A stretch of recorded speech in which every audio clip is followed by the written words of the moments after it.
हेमकुंड साहिब, दंड पुष्करणी तीर्थ या लोकपाल ताल एक ही जगह के तीनों नाम हैं। सिखों की आस्था, हिंदुओं की आस्था तथा मारछा जनजाति, ओलछा मारछा ये जनजातियां भूटांत्रिक जनजातियां हैं, माणा गांव से संबंधित है। तो इनकी आस्था का केंद्र है हेमकुंड साहिब, चमोली में स्थित है। दंड पुष्करणी इसका अन्य नाम है, लोकपाल ताल भी इसका अन्य नाम है।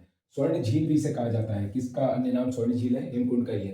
ब्रह्मगिरी पर्वत यहाँ से दिखाई देता है। सिखों का मानसरोवर इसे कहा जाता है। सिखों का मानसरोवर किसे कहा जाता है? उत्तराखंड में हेमकुंड झील को कहा जाता है सिखों का मानसरोवर। इसकी खोज तारा सिंह ने की थी। इसके अलावा सोहन सिंह नाम के एक आदमी बहुत इंपॉर्टेंट है इसकी स्थापना के लिए। इसकी खोज तारा सिंह ने की थी, लेकिन हेमकुंड साहिब की स्थापना, हेमकुंड साहिब में एक तो गुरुद्वारा बनेगा 1936 में, गुरुद्वारा वो भी सोहन सिंह ने ही बनाया, लेकिन सोहन सिंह ने ही सबसे पहले हेमकुंड साहिब की स्थापना की, फिर गुरुद्वारा बनाया 1936 में, और प्रथम अरदास यहाँ 1937 में हुई है।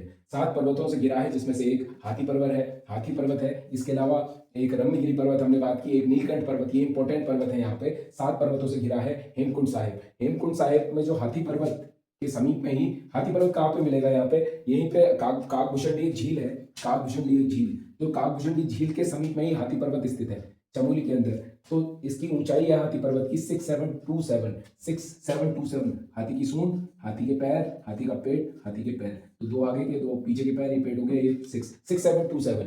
एक बार चित्र से इसे समझ लेते हैं कि जहां पे हेमकुंड झील है उसके आसपास के इंपॉर्टेंट प्लेसेस क्या क्या है। तो हेमकुंड झील ये है, यहाँ पे हेमकुंड झील है, और इससे थोड़ा सा दूरी पर यहाँ पर स्थित है फूलों की घाटी, जिसे भ्यूंडार पार्क, पुष्पावली, पुष्परसा, कई नामों से हम जानते हैं इसे। तो फूलों की घाटी राष्ट्रीय उद्यान भी है ये। तो यहाँ से एक नदी निकलती है, पुष्पा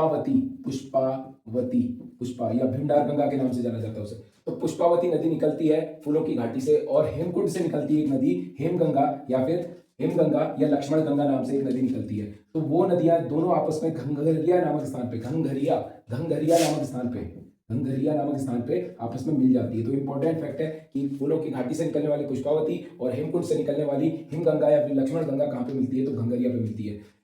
जो हेमकुंड है, हेमकुंड किस पर्वत के समीप है? हाथी पर्वत के समीप है, और इसके समीप ही आपको काकभूषुंडी ताल देखने को मिलेगा। काकभूषुंडी ताल जो हेमकुंड है उसका ट्रैकिंग आधार स्थल क्या है? हेमकुंड का ट्रैकिंग आधार स्थल है घंघरिया, और इसी के समीप एक जगह है गोविंद घाट। यहाँ से पैदल रास्ता शुरू हो जाता है गोविंद घाट से घंघरिया का, सॉरी हेमकुंड साहिब का। इसके अलावा लक्ष्मण मंदिर है, यहाँ पे त्रेतायुगीन है, लक्ष्मण भगवान की यहाँ पे पूजा होती है, तो हिंदू की आस्था का केंद्र है। घंघरिया नामक स्थान में हेमकुंड और फूलों की घाटी का ट्रैकिंग आधार स्थल है, बेस कैंप है, और लक्ष्मण गंगा और पुष्पावती नदियां यहाँ पे मिलती हैं। सिखों के 10वें गुरु गुरु गोविंद सिंह ने यहाँ पे तपस्या की थी हेमकुंड, इसलिए सिखों की आस्था का केंद्र है। और इसके अलावा पवित्र सिख ग्रंथ विचित्र नाटक नाम का एक ग्रंथ है, जिसमें हमें यह वर्णन मिलता है कि सिखों के 10वें गुरु गुरु गोविंद सिंह ने यहाँ पे तपस्या की थी।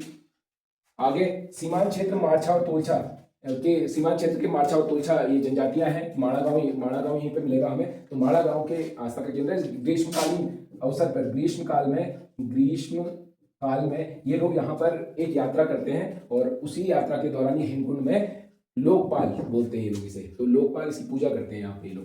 गोविंद घाट से पैदल मार्ग है। नीलकंठ पर्वत समीप में ही है, इसके शिखर का यहाँ से भव्य दृश्य दिखता है। नीलकंठ पर्वत की ऊंचाई है 6596 मीटर। Thank you.